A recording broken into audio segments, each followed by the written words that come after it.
dan perkasa, megah dan berjaya. Yesus Tuhan, Yesus Tuhan, tempat perlindungan, gunung pertahanan. Yesus Tuhan, Yesus Tuhan, agung dan perkasa, megah dan berjaya. Yesus Tuhan, Yesus Tuhan, tempat perlindungan, gunung pertahanan. Katakan Yesus, Yesus Tuhan, Yesus Tuhan. Sorak nyatakan, Yesus kaulah Tuhan, Kau Raja pemenang. Sorak nyatakan, Yesus kaulah Tuhan, Juru Selamat dunia, agung dan perkasa, megah dan berjaya. Yesus Tuhan, Yesus Tuhan, tempat perlindungan, gunung pertahanan. Yesus Tuhan, Yesus Tuhan. Haleluya.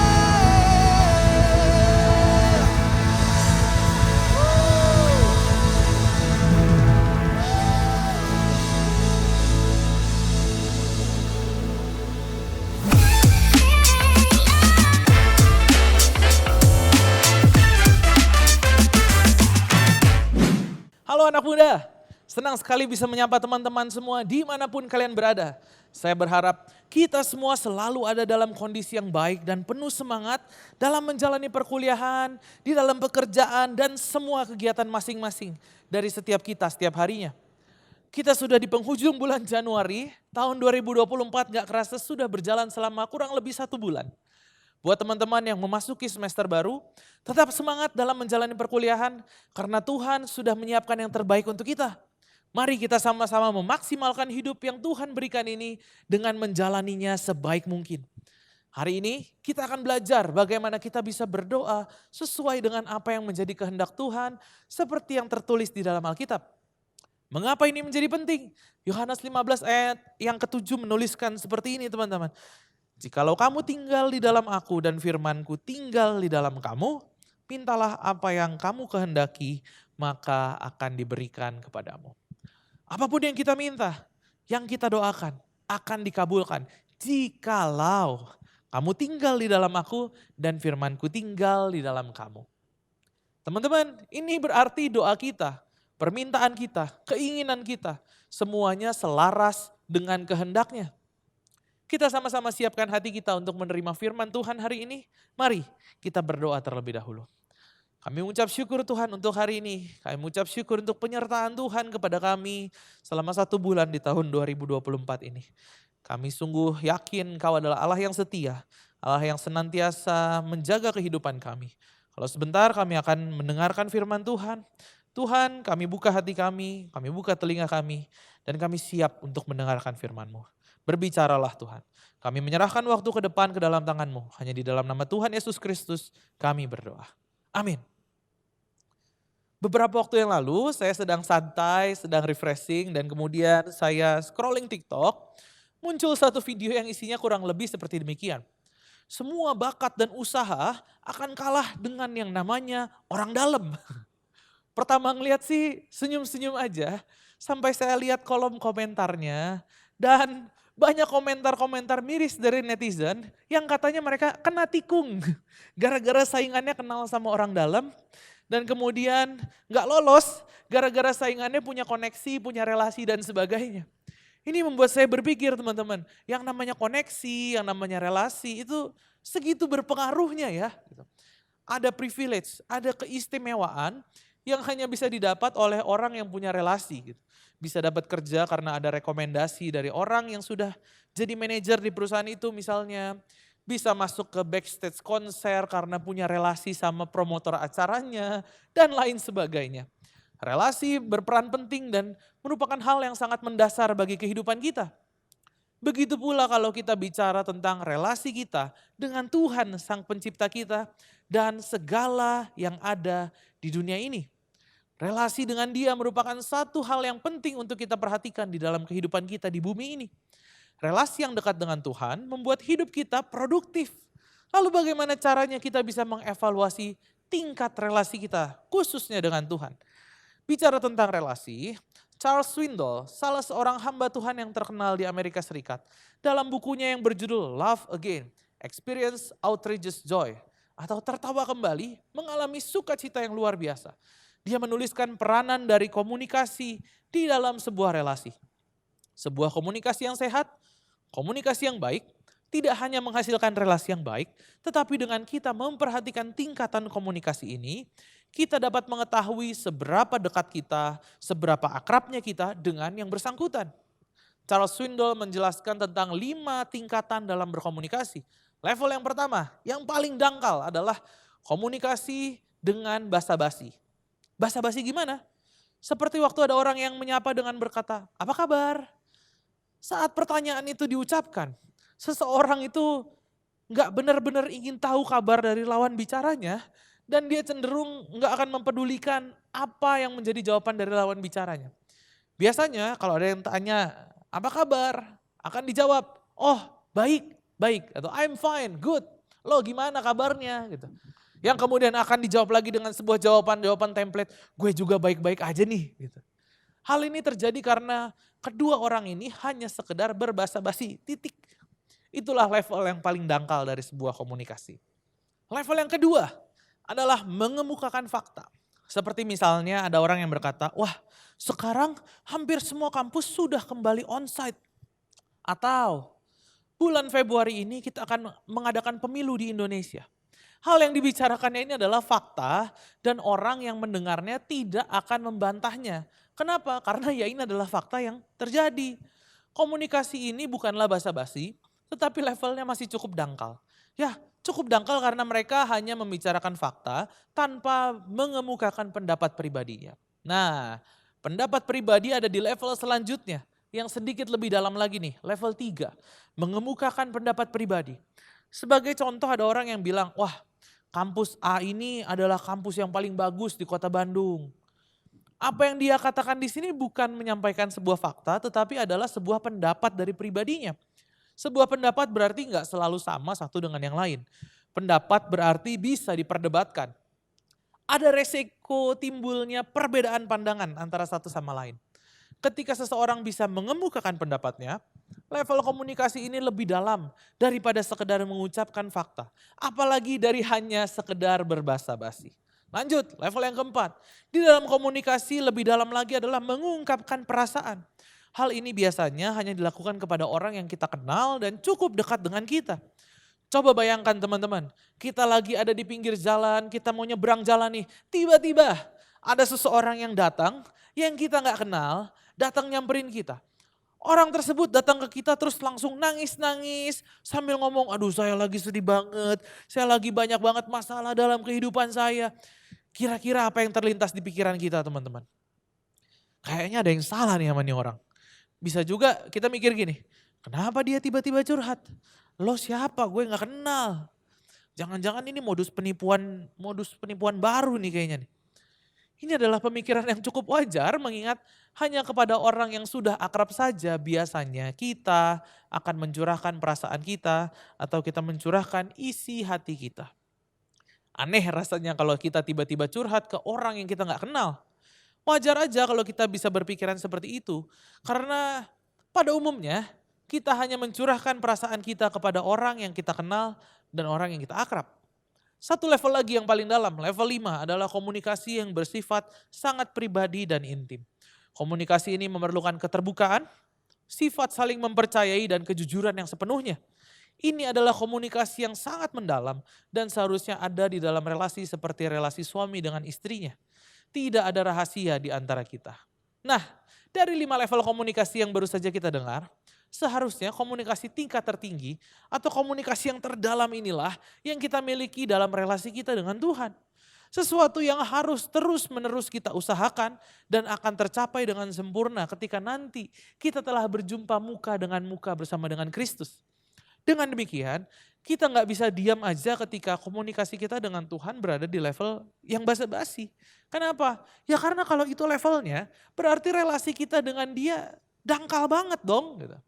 Akibatnya, jangan heran kalau ada orang yang tidak bisa menikmati kebersamaan dengan Tuhan, nggak bisa menikmati hadiratnya, dan semua jadi terasa hambar begitu aja. Nah, komunikasi yang basa-basi ini bisa terlihat dari cara kita berdoa. Karena doa merupakan salah satu cara komunikasi kita dengan Tuhan. Coba kita lihat kembali kehidupan doa kita. Apakah kita hanya berbasa-basi dengan Tuhan? Maksudnya basa-basi di sini adalah doa yang kita ucapkan hanya itu-itu aja tanpa ada perubahan kalimat ataupun isinya. Setiap pagi bangun tidur kita berdoa, Tuhan terima kasih untuk pagi ini. Tuntun langkahku sepanjang hari ini, amin. Makan siang, terima kasih Tuhan untuk makanan ini. Berkati agar memberi kekuatan bagi tubuhku, amin. Atau malam sebelum tidur, Tuhan terima kasih untuk berkat yang kau beri sepanjang hari ini. Jaga aku selama aku tidur, berikan aku tidur nyenyak ya Tuhan, amin. Kita apal doanya cepat dan itu lagi. Gitu. Setiap hari yang kita ucapkan sama, itu lagi, hari, minggu, bulan, tahun berikutnya, tahun berikutnya lagi. Enggak ada perubahan kalimat, tidak ada perubahan isi. Akibatnya apa? Lama-kelamaan doa kita menjadi sebuah kebiasaan. Kalimat-kalimatnya sudah seperti dihafal dan template alias sekedar basa-basi. Ya, karena sudah dihafal, doa tersebut bukan lagi keluar dari hati kita. Coba bayangkan teman-teman, ketika seseorang lagi pacaran, si cowoknya dengan penuh perhatian bilang, sayang, jangan lupa makan siang. 1 kali, 2 kali, 3 kali, setiap hari, seminggu, sebulan, setahun. Cuman itu aja yang diomongin. Setiap hari, sayang jangan lupa makan siang. Besoknya, sayang jangan lupa makan siang. Lama-kelamaan hal ini akan jadi basa-basi. Jadi rutinitas belaka. Bukan lagi sesuatu yang keluar dari hati karena kepeduliannya, tetapi karena sudah tertanam di dalam dirinya untuk setiap jam 12 siang mengatakan hal itu setiap hari. Kalau nggak ada perubahan, saya yakin lama-lama kondisi relasi pasangan ini akan semakin menurun. Demikian juga relasi kita dengan Tuhan. Karena itu, mari kita tinggalkan komunikasi dengan Tuhan yang bersifat basa-basi itu. Mari kita belajar untuk bertumbuh dan mengusahakan untuk dapat berkomunikasi dengan Tuhan dengan segenap hati, dengan segenap jiwa, dengan segenap akal budi dan kekuatan kita. Bagaimana kita bisa berdoa seperti itu? Salah satu caranya adalah berdoa berdasarkan tuntunan Alkitab atau praying the scriptures. Inilah doa yang dicontohkan oleh tokoh-tokoh di dalam Alkitab. Kita lihat kisah para rasul pasal yang keempat, ayat yang ke-23 sampai 26. Sesudah dilepaskan, pergilah Petrus dan Yohanes kepada teman-teman mereka. Lalu mereka menceritakan segala sesuatu yang dikatakan imam-imam kepala dan tua-tua kepada mereka. Ketika teman-teman mereka mendengar hal itu, berserulah mereka bersama-sama kepada Allah, ya Tuhan, Engkaulah yang menjadikan langit dan bumi, laut dan segala isinya. Oleh Roh Kudus dengan perantaran hamba-Mu Daud, Bapa kami, Engkau telah berfirman, mengapa gusar bangsa-bangsa? Mengapa suku-suku bangsa merancang persekongkolan yang sia-sia? Raja-raja dunia bersiap-siap dan para pembesar berkumpul untuk melawan Tuhan yang diurapinya. Doa para pengikut Yesus ini, khususnya yang tertulis di ayat yang ke-25 dan 26 tadi merupakan kutipan dari firman Tuhan yang tertulis di dalam Mazmur pasal yang kedua, ayat yang pertama sampai yang kedua. Di situ mereka mengucapkan bukan sekedar mengucapkan ayat sebagai kalimat untuk memperindah doa, tetapi mendasarkan doa mereka kepada ayat-ayat firman Tuhan tersebut gitu. Mereka berdoa dengan tuntunan dari firman Tuhan, dari ayat tersebut. Inilah yang disebut dengan praying the scriptures. Doa dengan tuntunan firman Tuhan. Nah, doa dengan tuntunan firman Tuhan ini memang bukan satu-satunya cara untuk berdoa kepada Tuhan. Namun, berdoa berdasarkan tuntunan kitab suci ini sangatlah besar manfaatnya. Apa aja? Seenggaknya ada 3 manfaat yang bisa kita pelajari hari ini teman-teman. Yang pertama, doa kita jadi terarah. Ya, terarah. Karena kita tahu apa yang harus kita doakan. Bukan itu aja, Bahkan kita juga nggak akan kehabisan bahan untuk berdoa. Ini menjadi sesuatu yang penting. Karena salah satu penyebab orang malas untuk berdoa adalah karena dia nggak tahu apa yang harus didoakan. Bukan berarti nggak tahu cara untuk berdoa, tetapi nggak tahu apa yang harus didoakan, nggak tahu apa yang harus diomongin ke Tuhan. Akibatnya, isi doanya hanya sekedar permintaan yang itu-itu aja. Belum sampai 5 menit, udah habis bahan doanya. Dan pada akhirnya doanya berputar-putar dan kehilangan arah. Hal ini akan berbeda ketika kita berdoa dengan tuntunan ayat firman Tuhan. Bukan saja kita nggak akan kehabisan pokok doa, tetapi doa kita juga akan menjadi sangat terarah. Kita nggak berputar-putar. Kenapa? Karena isi dari Alkitab juga memang terarah. Itu yang pertama teman-teman. Yang kedua, doa kita menjadi selaras dengan kehendak Tuhan. Di awal tadi kita sempat menyinggung sedikit mengenai hal ini. Doa yang selaras dengan kehendak Tuhan. Hal ini sangat penting karena Tuhan tidak akan mengabulkan doa yang bertentangan dengan kehendaknya. Sebagai contoh gini, kalau kita berdoa, Tuhan saya yakin dan percaya tanpa belajar dan ikut ujian nilai saya pasti A. Saya imani dan saya terima nilai A ada bagi saya. Ya segimanapun kamu berdoa, sampai puasa total 40 hari 40 malam pun nilai A itu gak akan ada di indeks semestermu gitu. Kenapa demikian? Karena di dalam 1 Yohanes pasal yang kelima ayat 14 dituliskan juga seperti berikut ini. Inilah keberanian kita untuk datang kepadanya, yaitu bahwa ia mengabulkan doa kita, jikalau kita meminta sesuatu kepadanya menurut kehendaknya. Isinya mirip dengan ayat yang kita baca tadi, di dalam Yohanes pasal yang ke-15 tadi. Kita perhatikan kata-kata jikalau di tengah-tengahnya. Kata penghubung ini di dalam bahasa Indonesia menggambarkan bahwa kalimat di belakangnya merupakan syarat untuk kalimat yang ada di depannya. Artinya, kalau kita baca lagi, bisa dibaca dengan seperti ini teman-teman. Tuhan hanya akan mengabulkan doa kita dengan syarat kita berdoa dan meminta menurut kehendaknya. Kalau isi doanya bertentangan, sudah jelas bahwa Tuhan tidak akan mengabulkannya. Itu sebabnya berdoa yang isinya sesuai dengan kehendak Tuhan adalah satu hal yang penting. Dengan demikian ada jaminan bahwa doa yang kita panjatkan itu tidak sia-sia. Doa yang efektif. Sedangkan kalau kita bicara tentang kehendak Tuhan, di mana kita bisa tahu? Kembali lagi kepada firman Tuhan yaitu Alkitab yang berisi kehendaknya. Karena itu teman-teman, doa yang didasarkan oleh firman Tuhan adalah doa yang berdasarkan pada kehendak Tuhan. Selaras dengan kehendaknya.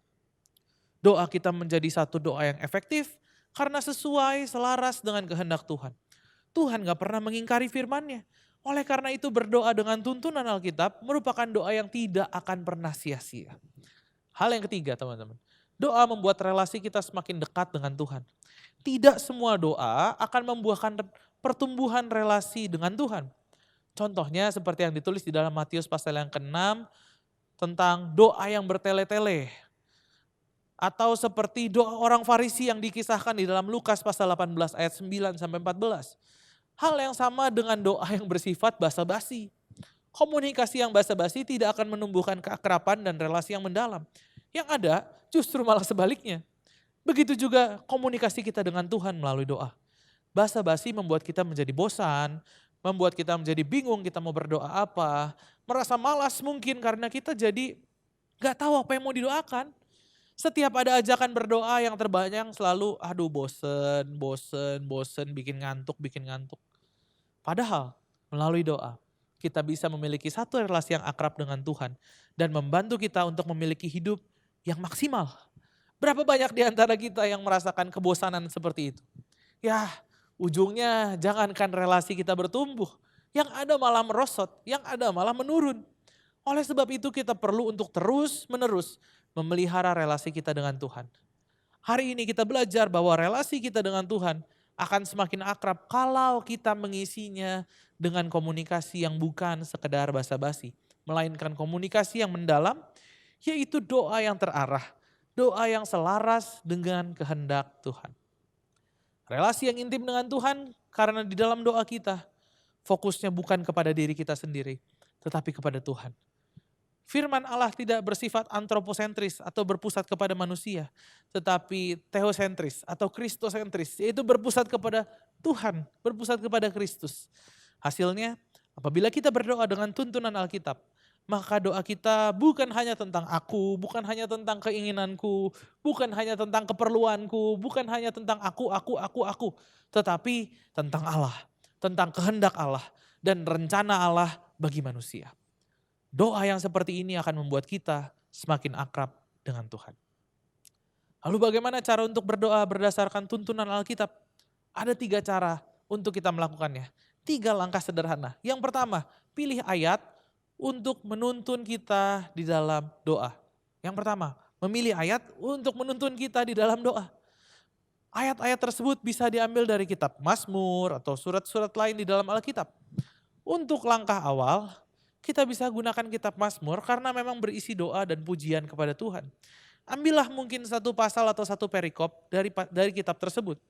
Kalau pasalnya panjang banget, kamu bisa ambil mungkin 8 sampai 10 ayat dari pasal tersebut. Teman-teman, gereja kita juga memiliki aplikasi yang namanya ibadah harian. Teman-teman bisa juga menggunakan Mazmur dari daftar bacaan Alkitab yang tertera dalam aplikasi ibadah harian setiap harinya. Yang kedua, baca ayat-ayat tersebut. Baca ayat tersebut pelan-pelan 2 sampai 3 kali. Lakukan sambil memohon Roh Kudus menjelaskan maknanya bagi kehidupan kita. Tetapi ingat teman-teman, kita sedang mau berdoa dengan tuntunan Alkitab, bukan sedang merenungkan firman Tuhan. Jadi jangan sampai kita malah nggak jadi berdoa karena kita terlalu sibuk berusaha memahami arti dari ayat-ayat tersebut. Yang ketiga, berdoa dan menjadikan ayat tersebut ungkapan pribadi kita. Mulailah berdoa dan menjadikan ayat-ayat itu sebagai ucapan yang keluar dari pribadi kita. Kembangkan pokok pikiran yang terkandung di kalimat atau ayat-ayat itu menjadi satu doa kepada Tuhan. Kalau kita merasa kalimat atau ayat itu sudah tuntas, pindah ke ayat atau kalimat yang selanjutnya. Begitu seterusnya sampai seluruh ayat yang menjadi penuntun itu telah selesai untuk kita gunakan. Saya akan coba berikan satu contoh singkat untuk berdoa berdasarkan ayat Alkitab. Ayatnya kita ambil dari Mazmur 60 ayat yang ke-13 dan 14. Mazmur 60 ayat ke-13 dituliskan seperti ini. Berikanlah kepada kami pertolongan terhadap lawan, sebab sia-sia penyelamatan dari manusia. Kita bisa berdoa, Tuhan, aku menyadari bahwa berharap kepada manusia, cepat atau lambat pasti akan dikecewakan. Sebab manusia terbatas dan tidak dapat diandalkan. Namun tidak demikian dengan Allah. Aku percaya kuasa-Mu tidak terbatas dan Engkau Allah yang selalu setia. Aku tahu Tuhan pertolongan-Mu tidak akan pernah terlambat ya Tuhan. Ayat yang ke-14. Dengan Allah akan kita lakukan perbuatan-perbuatan gagah perkasa. Sebab Ia sendiri akan menginjak-injak para lawan kita. Kita bisa berdoa demikian. Aku percaya orang-orang yang mengandalkan Tuhan tidak akan dikecewakan. Segala perkara yang mustahil bagi manusia sanggup Engkau lakukan ya Tuhan. Sesuai dengan janji-Mu, aku juga percaya bahwa orang yang bersandar kepadamu akan sanggup untuk melakukan perbuatan-perbuatan yang gagah perkasa oleh karena Allah. Gimana teman-teman? Gak sulit kan? Doa kita menjadi terarah, doa kita menjadi selaras dengan kehendaknya. Dan yang paling penting, kita menjadi semakin akrab dengan Tuhan. Hidup yang maksimal dengan menumbuhkan keakraban kita dengan Tuhan melalui doa yang didasarkan dengan firman Tuhan. Mari sama-sama kita berdoa. Kami bersyukur Bapa untuk firman Tuhan yang sudah disampaikan hari ini. Hari ini Tuhan, aku berdoa, kami mohon biar kami punya relasi yang dekat, yang akrab dengan Tuhan. Biar kami gak hanya sekedar basa-basi, biar kami gak hanya sekedar punya satu hubungan yang dangkal dengan Tuhan. Tetapi kami pengen satu hubungan yang dalam dengan Tuhan. Kami pengen satu relasi yang benar-benar deep dengan Tuhan. Kami pengen bisa ngomong segala sesuatu dengan Tuhan tanpa canggung, tanpa basa-basi tanpa bertele-tele Tuhan. Ajarkan kami Tuhan supaya kami bisa berdoa, kami bisa memohon segala sesuatu agar itu selaras sesuai dengan apa yang menjadi kehendak Tuhan di dalam kehidupan kami. Biar kami gak menyimpang ke kiri dan ke kanan, tetapi kami bisa selaras dengan apa yang Tuhan rancangkan dalam kehidupan kami. Terima kasih Tuhan, kami berdoa biar kehidupan kami menjadi satu hidup yang maksimal bersamamu Tuhan. Hanya di dalam nama Tuhan Yesus kami berdoa. Dan hari ini juga hamba-Mu melepaskan berkat bagi teman-temanku dimanapun mereka berada. Tuhan yang memberikan pemulihan di tengah keluarga-Mu. Kasih dan sukacita daripada Allah itu dilimpahkan di dalam keluarga-Mu. Tuhan juga yang mencukupkan semua yang Kau perlukan. Biar semua pekerjaan tangan-Mu dijadikannya berhasil. Dan ada Roh Kudus yang menyertai Engkau selama-lamanya. Hanya di dalam nama Tuhan Yesus Kristus kami berdoa. Amin. Bagi teman-teman yang memerlukan dukungan doa ataupun konseling lebih lanjut, silakan teman-teman scan QR Code yang tersedia di layar. Ada para konselor dan para pendoa yang siap untuk melayani teman-teman sekalian. Tetap semangat, Tuhan Yesus memberkati.